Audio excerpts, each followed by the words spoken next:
Hello, good morning. Have a nice day. This is Basveshwar Kalgaonkar and you all of watching my YouTube channel Speak English with BK. Friends, how are you? I hope all of you guys are fine. Okay, may I write? Welcome back to my channel Speak English with BK. Friends, today we are going to learning very interesting and spiritual topic, and the topic name is when Lord Shivji blessed us. When Lord Shivji blessed us म्हणजेच Lord Shivji किंवा भगवान शिव आपणाला कधी प्रसन्न होतात, हा आजच्या व्हिडिओचा topic आहे. Video अतिशय इंटरेस्टिंग आणि स्पिरिच्युअल म्हणजे आध्यात्मिक होणार आहे, तेव्हा प्लीज प्लीज व्हिडिओला कुठेही स्किप करू नका. पूर्णतः व्हिडिओ पहा जेणेकरून आपल्याला पूर्णतः कन्सेप्ट क्लिअर होतील. Okay, then let's start today's topic when Lord Shivji blessed us. तर व्हिडिओला सुरुवात करण्यापूर्वी या त्रिखंडाचे स्वामी, देवांचेही देव असे कैलासपती महादेवजी आणि बुद्धिदाता सुखकर्ता दुःखहर्ता संकटाचं निवारण करणारा पार्वतीनंदन असा गणेश यांचं वंदन करून आणि यांचे आशीर्वाद घेऊन आपण आपल्या टॉपिकला सुरुवात करणार आहोत. तर तत्पूर्वी आपण या दोघांचे आशीर्वाद घेऊ, त्यांना वंदन करू आणि आपला आजचा व्हिडिओ लेक्चर सुरुवात करूया. ओके. ओम गगनपते नमः. ओम गणपते नमः. ओम गणपते नमः. ओम नमः शिवाय. ओम नमः शिवाय. ओम नमः शिवाय. तर मित्रांनो, बुद्धिदाता सुखकर्ता दुःखहर्ता विनाशक पार्वतीपुत्र किंवा गौरीनंदन गणेशजी आणि या विश्वाचे सर्वेसर्वा कैलाशपती त्रिखंडाचे स्वामी महादेवजी यांचा आशीर्वाद घेऊन आणि त्यांना वंदन करून आपण आजचा व्हिडिओ लेक्चर सुरू करणार आहोत. ओके, तर आजच्या व्हिडिओ लेक्चरचा विषय आहे when लॉर्ड शिवा ब्लेस्ड अस. म्हणजेच शिव परमात्मा जे आहेत हे आपल्या भक्तावर किंवा साधकावर कधी प्रसन्न होतात, तर त्या भगवान शंकरांना प्रसन्न करून घेण्याचा जो विधी आहे तो विषय आजच्या व्हिडिओ लेक्चरमध्ये आपण डिस्कस करणार आहोत. तर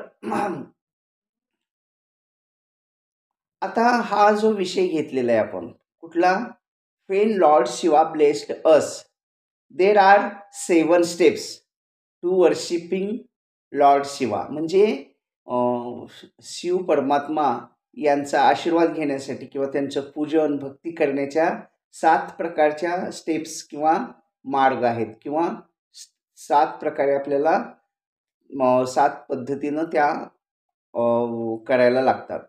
तर त्या कोणकोणत्या आहेत, अँड गेट्स हिज ब्लेसिंग, आणि आपल्याला शिवजींचे आशीर्वाद किंवा शिवजी कसे प्रसन्न होतात या 7 स्टेप जर आपण आपल्या जीवनामध्ये फॉलोअप केल्या तर नक्कीच आपल्याला शिवजींचा आशीर्वाद मिळणार म्हणजे मिळणारच. ओके, तर हे काय मी माझ्या मनाचं सांगत नाही.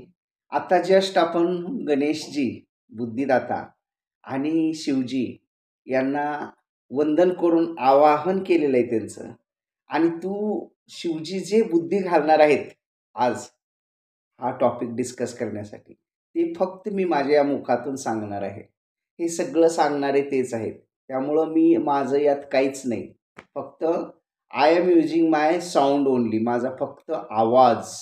And I am using my mouth, that is upper jaw, lower jaw and tongue only. This portion. Vaikhari. This is called as vaikhari vani. तर मी फक्त माझी वैखरी वाणी किंवा आवाजाचं माध्यम असणार आहे, किंवा मी साधन असणार आहे. साध्य जे आहेत आपले परमात्मा, ते जे बुद्धी या माझ्या मेंदूमध्ये जे घालणार आहेत, कारण त्यांना आपण नमन केलेलं आहे. आता जे सांगतील ते सांगतील. ठीक आहे. तर सेवन पद्धती कोणत्या आहेत शिवजी, आम्हाला तुम्ही सांगा, की जेणेकरून आपण प्रसन्न होता किंवा भक्तांना आशीर्वाद देता किंवा भक्ताला तुमच्यापर्यंत पोहोचण्याचा मार्ग कोणता आहे हे आता तुम्हीच सांगा. ठीक आहे. तर आता या ज्या पद्धती आहेत या अनेक पुराणामध्ये सांगितलेल्या आहेत. जसं की लिंग पुराण असेल किंवा शिवपुराण असेल किंवा नंदी पुराण असेल किंवा स्कंद पुराण असेल. हे जे मनाचं नाहीच आहे, शिवानी जो आपल्याला मार्ग सांगितलेला आहे तोच मी डिस्कस करणार आहे. आणि आता शिवजी जे बुद्धी देतील तेच बोलणार आहे. ओके. तर अकॉर्डिंग टू शिवपुराण, लिंग पुराण and Skanda Purana and that is लिंग पुराण, शिवपुराण, स्कंद पुराण अँड नंदी पुराण. तर या 4 ग्रंथांचा संदर्भ आणि शिवजींचे आशीर्वाद याचा मेळ साधून आपण आजचा व्हिडिओ लेक्चर डिस्कस करूयात. तर ठीक आहे. तर शिवजीपर्यंत जाण्यासाठी कोणकोणते मार्ग आहेत? तर देर are 7 steps. How many steps? There are 7 steps for worshipping Lord Shivji. म्हणजे लॉर्ड शिवजी यांना प्रसन्न करून घेण्यासाठी किंवा त्यांची पूजन कसं कुण्या पद्धतीने केलं जाते याच्यासाठी 7 स्टेप्स आहेत. Number 1, 2, 3, 4, 5 and 6 and 7. हे 7 पायरी आपल्याला चढायला लागतात. त्यातली फर्स्ट पायरी कुठली आहे? एकदम पहिली स्टेप काय सांगितलेली आहे? सरेंडर. म्हणजे आपण त्यांना पूर्ण तन मन धनाने शरण जायचंय.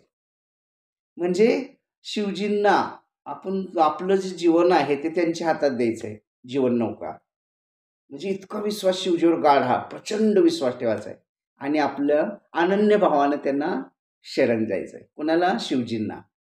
आणि आपल्या हातून कळत नकळत काही चुका झालेल्या असतात, काही अपराध झालेले असतात, काही जे बी झालेलं आहे आपल्या आयुष्यामध्ये ते ऑनेस्टली, एखादं लहान बालक जसं असतं इनोसंट, तसं शिवजी पुढे बसून आपण आपल्या मनामध्ये ते विचार आणून ते शिवजींपर्यंत पोहोचवायचे आहेत. म्हणजे शिवजींना सांगायचे आहेत की मी हे असं नाही करायला पाहिजे होतं, हे माझ्याकडून चूक झालं, हे माझ्याकडून म्हणजे जे म्हणजे मनुष्याला मानवता धर्मात सांगितलेल्या गोष्टी आहेत किंवा निसर्गानं सांगितलेल्या, देवानं धर्मानं सांगितलेले आहेत. तर हे धर्माला धरून नव्हतं माझं वागणं, मी चुकलो. म्हणून आपल्याला पश्चाताप झाला पाहिजे आणि आपण तिथं शिवजी पुढे ते कबूल करायचं आहे. म्हणजे सगळं दुःख त्यांच्या पायापाशी ठेवायचं आहे किंवा जे आपण चुका केलेत, अपराध केलेत ते, आणि आपण जे चांगलं कर्म केलेलं आहे तर ते आपलं डिवाइन बँकेत असणारच आहे. त्याचा काही विचार करायची गरज नाही. म्हणजे पूर्ण त्यांच्यावर ट्रस्ट किंवा श्रद्धा पूर्ण ठेवून अनन्य भावाने शरण जायचं. The first step is surrender himself. आपल्याला स्वतःला त्यांना त्यांची शरणागती पत्करायची किंवा त्यांना शरण जायचं आहे. ही झाली पहिली स्टेप. त्यानंतर दुसरी स्टेप सांगितलेली आहे, a full of trust and faith on Lord Shivji, किंवा a lot of faith, a lot of trust on Bhagwan Shivji. म्हणजे या परमात्म्यावर, परमपित्यावर आपल्याही पेक्षा जास्त विश्वास आणि इतकी श्रद्धा की प्रचंड. कुणी काही सांगितलं तर आपण ऐकणार नाही. ते म्हणजे ते परम तत्वाला चॅलेंज नाही, भगवान शिवांना चॅलेंज नाही. कारण भगवान शिव हे काय आहेत? Shiva is nothing but the power, the whole power of the universe. Behind the universe, inside the universe and outside the universe. असे कितीतरी युनिवर्स आहेत, कितीतरी ब्रह्मांड आहेत, त्याची गणती नाही. अनंत कोटी ब्रह्मांड नायक आहेत ते, असे त्यांनी निर्माण केले. हे सगळं कुठं आहे? हे सगळे ब्रह्मांड तर शिवजीच्या पोटात आहेत. म्हणजे शिवजी किती मोठे असतील. अनेक गॅलेक्सी, अनेक आकाशगंगा, अनेक प्लॅनेट्स, अनेक पृथ्वी सारखे प्लॅनेट किंवा मंगळ, शनी, हे जितकं जितकं आहे आता आपल्या ह्या ब्रह्मांडातलं आपल्याला जे नाव माहिती ते आपण सांगतो, पण असे अनंत कोटी ब्रह्मांड आहेत. म्हणजे अप टू इन्फिनिटी. इन्फिनिटी म्हणजे त्याला हेच नाही. आपण गणिताच्या भाषेत सांगायचं झालं तर म्हणजे आता किती ब्रह्मांड आहेत आपण म्हणूया की बाबा 1 ब्रह्मांड, 10 ब्रह्मांड, 100 ब्रह्मांड, 1000 ब्रह्मांड, 1,00,000 ब्रह्मांड, 10,00,000 ब्रह्मांड, 1 अब्ज ब्रह्मांड, 10 अब्ज ब्रह्मांड, 1 खरं ब्रह्मांड, पुन्हा निखर्व ब्रह्मांड. आता खर्व निखर्व तर आपल्याला आपण बी गणितात शिकलो नाही, पण आहे म्हणतात ते असं काहीतरी. असं त्याच्या 1000 पटीनं ते 100 पटीनं वाढत जातं. आणि असे अनंत ब्रह्मांड आहेत. तर किती आहेत माहीत नाही, अप टू इन्फिनिटी. त्याचा म्हणजे विचारच करू शकत नाही, इतके ब्रह्मांड आहेत. आणि हे सगळं कुठे आहे? शिवजींच्या पोटात. मग शिवजी किती मोठे असतील? आता शिवजींच्या विषयी, शिवजी निर्गुण निराकार जर केले तर ते दिसतही नाहीत. म्हणजे इतके लहान आहेत, इतके सूक्ष्म पॉवर आहे ती, की मॉलिक्यूल किंवा ॲटम असतो, ॲटम. अगदी वैज्ञानिक भाषेत सांगायचं तर ॲटम आपल्या डोळ्याला दिसतो का? दिसत नाही. तर आपल्या दृष्टीपेक्षा 100 पटीनं ते लहान असतं. म्हणून आपल्याला सूक्ष्मदर्शकातनं ते ॲटम, उदाहरणार्थ आपण दह्याचा एखादा थेंब ठेवला, दही, कर्ड, तर त्यामध्ये किती आळ्या असं बटबट बटबट केलेल्या त्या सूक्ष्मदर्शकात दिसतात, कारण ते पार्टिकल्स असतात. जर आपण सूक्ष्मदर्शकाच्या खाली दही पाहिलं तर आपल्याला पुन्हा खायची इच्छा होणार नाही. असं आळ्या सगळं पळालेले दिसतील. मॉलिक्यूल हे ते सगळे, हे सगळे जॉईंट, हे सगळं जे विश्व आहे ना, प्रत्येक अणुरेणूपासून बनलेलं आहे. आपला देह सुद्धा असं एक दिसतो असा. एक बसवराज, या पुतळ्याला काय नाव आहे? बसवराज. पण एक नाही, असे कितीतरी पेशी एकालेक एकालेक एकालेक चिकटलेले आहेत ह्या सगळ्या. जसं ते पोळं असतं बघ मधमाशाचं, तसं चिकटलेलं आहे एकमेकाला हे. पण ते अखंड आहे हे सगळं. आणि आतमध्ये वाहिन्या ज्या आहेत, रक्तवाहिन्या, रक्तवाहिन्या आहेत ना, बोन्स आहेत, हाडं, म्हणून हे उभारलेलं आहे. आणि मणके, आपले पाठीचं कणा, स्पायनल कॉर्ड वगैरे जे आहे, त्यामुळं आपण हे आहे. किंवा हे जॉईंट्स, यामुळं आपलं हे हलतं. नाहीतर असंच तैट राहिलं असतं ना. हे जॉईंट्स दिलेले आहेत. म्हणजे जसं पाहिजे तसं देवाने, किती सुप्रीम डोकं असेल देवाचं. म्हणून God is a supreme power. त्याच्यापाशी नो चॅलेंज. जितकी म्हणजे विद्या आहे, शक्ती आहे, बुद्धी आहे, जे जे जे जगात आहे, त्याच्या हजारो पटीनं ज्यांचं कॉम्प्युटरचं ज्ञान जितकं जे आहे, किंवा एवनचं ज्ञान, ए आयचं ज्ञान आहे, त्या सगळ्याच्या करोडो लाखो पटीनं किंवा किती अनंत कोटी पटीनं देव मोठा आहे किंवा त्याचं ज्ञान मोठं आहे. त्याच्यापाशी नो चॅलेंज. आपल्याकडे एक गाणं आहे बघा, अरे अरे मानसा तू वेडा की खुळार, देवापुढं माणूस पालापाचोळार. म्हणजे आपण अगदी पालापाचोळ आहोत किंवा मच्छर असल्यासारखं देवात. आपली पृथ्वीच वाळूच्या कणा एवढी आहे. म्हणजे विश्वाच्या पसाऱ्यात सगळे जे अनंत ब्रह्मांड आहेत, त्यात पृथ्वीचे एक वाळूचं कण आहे. मग ते एक वाळूच्या कणामध्ये अनेक देश, त्यामध्ये अनेक राज्य, त्यामध्ये अनेक जिल्हे, त्यामध्ये अनेक तालुके, त्यामध्ये अनेक गावं, त्या गावामध्ये अनेक घरं, त्या घरामध्ये अनेक माणसं, आणि त्यातला एक माणूस आपण. म्हणजे किती क्षुद्र, म्हणजे अगदी न दिसासारखं आहे सगळं विश्वाच्या पसऱ्यात आपलं अस्तित्वही नाहोत आपण. पण आहे अस्तित्व, पण दिसत नाही असं. म्हणून देव फार मोठा आहे. असं म्हटलं जातं की शिवजींचे पाय जे आहेत, म्हणजे खालच्या काय म्हणायचं, पंजा, पायाचा पंजा हा पाताळात आहे. जिथं पाताळ आहे त्याच्याही खाली आहे. कारण हे सगळे विश्व हे तर शिवजीच्या पोटात आहेत म्हणे, म्हणजे मध्यभागी. म्हणजे पाताळाच्याही खाली, म्हणजे जिथं डार्क होल आहे किंवा डार्क एनर्जी आहे किंवा विश्व संपून, म्हणजे असं नुसतं सगळं अंधेऱ्या अंधेरं असतं. हे व्हिज्युअल जे विश्व आहे, हे फक्त आपल्या डोळ्याने किती टक्के दिसतं आपल्याला? 5% व्हिज्युअल. म्हणजे हे जितकी ब्रह्मांड आत्ता आपण वर्णन केली अनंत कोटी, हे सगळे दिसणारे ब्रह्मांड हे 5% मध्ये, न दिसणारे 95%.